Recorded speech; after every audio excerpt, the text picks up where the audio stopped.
Cricket coach ಆಗಿ ಗೌತಮ್ ಗಂಭೀರ್ ಅವರನ್ನ ಆಯ್ಕೆ ಮಾಡಲಾಗಿದೆ. ಇದು ಟೀಂ ಇಂಡಿಯಾ ಕೋಚ್ ಆಗಿ ಗೌತಮ್ ಗಂಭೀರ್ ಅವರನ್ನ ನೇಮಕ ಮಾಡಲಾಗಿರುವಂತದ್ದು.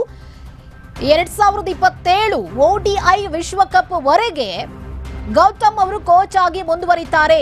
ಬಿಸಿಸಿಐ ಕಾರ್ಯದರ್ಶಿ ಜೈಶಾ ಘೋಷಣೆಯನ್ನ ಮಾಡಿದ್ದಾರೆ. ಟೀಂ ಇಂಡಿಯಾ ಕೋಚ್ ಆಗಿ ಗೌತಮ್ ಗಂಭೀರ್ ಅವರನ್ನ ನೇಮಕ ಮಾಡಲಾಗಿದೆ. 3 ವರ್ಷಕ್ಕೆ ಕೋಚ್ ಆಗಿ ಗಂಭೀರ್ ಅವರನ್ನ ನೇಮಕ ಮಾಡಲಾಗಿರುವಂತದ್ದು. 2027 ಕೂಡ ಅವರೇ ಕ್ರಿಕೆಟ್ ತಂಡದ ಕೋಚ್ ಆಗಿರ್ತಾರೆ ಅಂತ ಹೇಳಿ ಬಿಸಿಸಿಐ ಕಾರ್ಯದರ್ಶಿ ಜೈಶಾ ಘೋಷಣೆ ಮಾಡಿದ್ದಾರೆ. ಕ್ರಿಕೆಟ್ ಕೋಚ್ ಆಗಿ ಗೌತಮ್ ಗಂಭೀರ್ ಆಯ್ಕೆ ಆಗಿದ್ದಾರೆ. ಈಗಾಗಲೇ ರಾಹುಲ್ ದ್ರಾವಿಡ್ ಅವರು ಕೋಚ್ ಅನ್ನ ಮಾಡ್ತಾ ಇದ್ರು. ಈಗ ಅವರ ಜಾಗಕ್ಕೆ ಗೌತಮ್ ಗಂಭೀರ್ ಅವರನ್ನ ಈಗ ನೇಮಕ ಮಾಡಲಾಗಿದೆ. ನೇಮಕ ಮಾಡಿ ಆದೇಶವನ್ನ ಹೊರಡಿಸಿದೆ ಬಿಸಿಸಿಐ. ಟೀಂ ಇಂಡಿಯಾ ಕೋಚ್ ಆಗಿ ಗೌತಮ್ ಗಂಭೀರ್ ಅವರನ್ನ ನೇಮಕ ಮಾಡಲಾಗಿದೆ. ಬಿಸಿಸಿಐ ಕಾರ್ಯದರ್ಶಿ ಜೈಶಾ ಘೋಷಣೆ ಮಾಡಿದ್ದಾರೆ. ಟೀಂ ಇಂಡಿಯಾ ಕೋಚ್ ಆಗಿ ಗೌತಮ್ ಗಂಭೀರ್ ಅವರನ್ನ ನೇಮಕ ಮಾಡಲಾಗಿದೆ. ಈಗ T20 ವಿಶ್ವಕಪ್ನಲ್ಲಿ ರಾಹುಲ್ ದ್ರಾವಿಡ್ ಅವರ ಒಂದು ಮಾರ್ಗದರ್ಶನದಲ್ಲಿ ಅವರ ಒಂದು ಕೋಚ್ ಅನ್ನ ತೆಗೆದುಕೊಂಡು ಎಲ್ಲರೂ ಕೂಡ ವಿಶ್ವಕಪ್ ಅನ್ನ ಗೆದ್ರು. T20 ವಿಶ್ವಕಪ್ ಅನ್ನ ಗೆದ್ರು.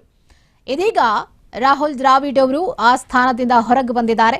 ಹೀಗಾಗಿ ಆ ಸ್ಥಾನಕ್ಕೆ ಇದೀಗ ಗೌತಮ್ ಗಂಭೀರ್ ಅವರನ್ನ ಆಯ್ಕೆ ಮಾಡಲಾಗಿದೆ. ಇದು ಬಿಸಿಸಿಐ ಹೊರಡಿಸಿರುವಂತಹ ಒಂದು ಆದೇಶ.